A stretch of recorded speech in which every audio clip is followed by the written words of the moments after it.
ہم نے بنا لیا کہ موبائل کا پہلے پتہ کرتے ہیں کہ وہ ڈھونڈ کے لاؤ، ہم یہ کرنے لگے ہیں حتیٰ کہ بعض دفعہ ہم اسپیشل ایک فوٹوگرافر ساتھ رکھا ہوتا ہے ہیں اور دیتے ہیں کہ جی اب یہ دیکھیں، بلکہ کتنے آپ نے دیکھے کہیں غربا کی جو ہے وہ جب انہیں تقسیم کیا جا رہا ہوتا ہے رمضان میں راشن، تو فوٹیج آخر ان کی بھی عزت نفس ہے، کیوں مجروح کر رہے ہو غریب بندے کو؟ اسی وجہ سے سفید طبقہ جو ہے، سفید پوش طبقہ، وہ سامنے ہی نہیں آتا، وہ بھوکے جو ہے وہ دن اور شب و روز گزار دیتا ہے اور وہ کسی سے مانگنے کے لیے نہیں آتا۔ تو ان چیزوں سے نکلنا چاہیے، بلکہ یہ جب دکھاوا آ جائے گا نا، تو دکھاوا تو اللہ تعالیٰ کو پسند ہی نہیں ہے۔ اللہ تعالیٰ کی بارگاہ میں فرمایا تقوی، پرہیزگاری پسند ہے اللہ تعالیٰ کو، کہ تمہارے اندر تقوی کتنا تھا۔ جب وہ اسلام بھی آیت میں نے پیش کی ہے کہ اللہ کو نہ گوشت جاتا ہے، نہ خون جاتا ہے، نہ یہ تمہاری تصویریں جائیں گی، نہ یہ جو تمہارا سوشل میڈیا پہ یہ جائے گا کہ وہ اس کا، اللہ تعالیٰ کو تو تمہارا تقوی جائے گا کہ تمہارے اندر پرہیزگاری کتنی تھی۔ تو یہ ان چیزوں سے ہمیں نکلنا ہوگا، رب کی رضا اور قرب کی طرف آنا ہوگا۔ جب ہم اس کا مطلب سمجھ جائیں گے نا جی کہ قربانی کا مطلب ہی ہے رب کے قریب ہونا، رب کے نزدیک ہونا، تو پھر یہ دکھاوا جو ہے وہ ہم سے آٹومیٹکلی ہم سے نکل اور پھر ہم جو ہے وہ اصل مقصد کی طرف آ جائیں گے، اور جب اصل مقصد کی طرف آ جائیں گے تو وہ ثمرات پھر ہمیں ملیں گے اور اس کے فائدے بھی ہم بے شک بے شک۔ محترم مفتی حق نواز صاحب، قرآن کے مطابق شکر گزاری جو ہے وہ ایک مومن کی نشانی جو ہے وہ قرار دیا جاتا ہے، تو کیا نوجوان نسل جو ہے وہ قربانی جیسی نعمتوں سے، جیسے اس کی فضائل کی بات کر رہے ہیں، اس کی اہمیت کی بات کر رہے ہیں، اس کی نعمتوں پر شکر گزاری کا مظاہرہ کرتے ہوئے نظر آتے ہیں، یا بس ایک تہوار ہے، آیا منایا اور ختم؟ جی قربانی جو ہے نا، اس کے جہاں پر مزید اور بھی کئی مقاصد ہیں جن پر ہم نے بات کی۔ ایک مقصد یہ بھی ہے کہ رب کی نعمت کا شکر ادا ہو جائے۔ آپ قرآن پاک کی سب سے چھوٹی سورت سورہ کوثر، اس کو پڑھ کر دیکھیں، اللہ پاک نے پہلے سرکار صلی اللہ علیہ وسلم پر جو نعمتیں فرمائی ہیں ان کا ذکر کیا، اس کے فوراً بعد فرمایا نماز پڑھیں اور قربانی کریں۔ اِنَّا أَعْطَيْنَاكَ الْكَوْثَرَ، ہم نے آپ کو کثرت عطا فرمائی، تو سرکار کو بڑی کثرت عطا فرمائی گئی ہے۔ ساتھ اس کے بعد فرمایا فَصَلِّ لِرَبِّكَ، اپنے رب کے لیے نماز پڑھو، وَانْحَرْ، اور قربانی کرو۔ تو اب مطلب کیا، رب کی طرف سے نعمتیں حاصل ہوں تو اس پر شکر گزاری کی مختلف جو صورتیں، ایک یہ بھی ہے نماز ادا کی جائے، اور ساتھ میں یہ بھی ہے کہ قربانی کی جائے جو رب نے مال عطا کیا، تو اب یہ شکر گزاری کی صورت ہے۔ اب سرکار صلی اللہ علیہ وسلم پر کثرت سے نعمتیں تھیں، کثرت سے سرکار صلی اللہ علیہ وسلم پر اللہ کی رحمتیں تھیں، ہمارے اوپر بھی لاتعداد نعمتیں ہیں، ہم دن رات رب کی نعمتوں میں ہی جیتے ہیں۔ یہاں تک کہ علماء فرماتے ہیں کہ ہمارا یہ ایک سانس جو ہے نا، ایک سانس، یہ رب کی دو نعمتیں ہیں۔ ہم سانس کو اندر لے کر جاتے ہیں، یہ ایک نعمت ہے، باہر لے کر آتے ہیں، یہ دوسری نعمت ہے۔ اگر سانس اندر نہ جائے تب بھی کام تمام، اگر اندر چلا جائے واپس باہر نہ آئے تب بھی کام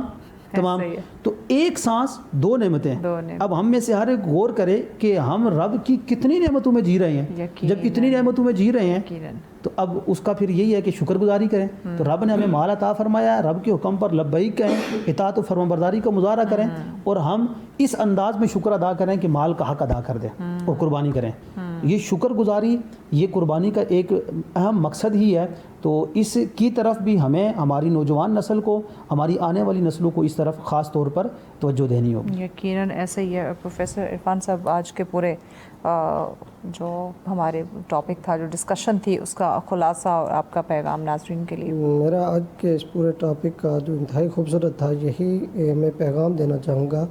کہ جب ہم جانور کو قربان کرنے لگیں تو اس وقت ہم کھڑے کھڑے یہ ضرور سوچیں کہ آج ہم نے اپنی خواہشات نفس پہ بھی چھری چلانی ہے۔ جو بھی کام کرنا ہے وہ رب کی رضا کے لیے کرنا ہے۔ دیکھیں امام علی مقام، جن کے بیٹے وہ ننھے علی اصغر، تیر لگتا ہے تو اوپر خون کو رب کی طرف کریں کہ اللہ اگر تو اس میں راضی ہے تو تیرا حسین بھی اس میں راضی ہے۔ یہ قربانی جس کے اس اسلامی مہینے کی ابتدا بھی قربانی سے، انتہا بھی قربانی سے، تو یہ اسلام ہم سے قربانیاں مانگتا ہے۔ ہم خواہشات کی بھی قربانی جو ہے دیں، ہم مختلف چیزوں کی اور رب کی رضا پر راضی رہیں، اور جو ہے وہ قربانی والے دن ہم غریب اور غربا اور سفید پوش طبقے کو جو ہر سال دیتے تھے، لیکن اس سال وہ کہہ رہے ہیں، پوچھیں تو وہ ٹال مٹول کے کہ کہیں ہمارے عزت نفس بھی مجروح نہ ہو، ایسا ڈھونڈ رہے ہیں، یہ کر رہے ہیں، مہنگائی کا دور ہے، ان تک ضرور گوشت پہنائیں، ان کا خیال رکھیں، ان کے گھیڑ تک جائیں اور انہیں عید کا یہ تحفہ جو قربانی کی صورت میں انہیں دیں تاکہ وہ بھی ان خوشیوں میں شامل ہو سکیں۔ بالکل ایسی ہے جی۔ محترم مفتی حق نواز صاحب، آپ اس پروگرام کا خلاصہ کیسے کریں گے اور ناظرین کو، خاص کر نوجوان نسل کو، کیونکہ ہم انہی کے حوالے سے بات کر رہے تھے، تو ان کو کیا کہنا چاہیں گے؟ جی، قربانی کے موضوع پر جو آج ہم نے بات کی، اس کا خلاصہ یہ ہے کہ قربانی اگر صرف اسی ایک عبادت کو دیکھ لیا جائے نا، تو یہ ہمارے لیے ایک کامل انسان بننا اور کامل مسلمان بننا اس کے لیے کافی ہے۔ اس کے روح کو اگر دیکھیں، اس کے فلسفے کو دیکھیں، اور خاص طور پر جو آج کل ہمارے نوجوان نسل کے اندر بہت زیادہ چیز پائی جاتی ہے، صبر کا فقدان اور عدم برداشت۔ اب یہ جو صبر ہے نا، یہ قربانی میں ملتا ہے۔ دیکھیں نا، اسماعیل علیہ السلام نے کیا عرض کی تھی اپنے والد کو، سَتَجِدُونِی انشاءاللہ مِنَ الصابرین، آپ مجھے صبر کرنے والوں میں پائیں گے۔ بہت خوبصورت آپ کی بات۔ جی، چونکہ ٹائم ہمارا ختم ہو گیا، بہت شکریہ آپ مہمانوں کا، آپ نے ہمیں وقت دیا۔ ناظرین، آج کی ڈسکشن سے اوبیسلی ہم نے یہی سیکھا ہے کہ عید الاضحیٰ کی بات کرتے ہیں تو آپ نے صرف اس پہ جانور جو ہے وہ قربان نہیں کرنا، بلکہ آپ نے اپنی انا، نفرت، لالچ، ضد اور جو ایک غلط خواہشات کو آپ نے جنم دے رکھا ہے، ان سب کو بھی آپ نے اس عید پر جو ہے وہ قربان کرنا ہے۔ تقویٰ، پرہیزگاری سے جو ہے وہ آپ نے کام لینا ہے۔ دعا کرتے ہیں کہ آج جتنی بھی ڈسکشن ہوئی، اللہ پاک اس پہ ہم سب کو عمل کرنے کی توفیق عطا فرمائے، آمین الہی آمین۔ اجازت دیجیے،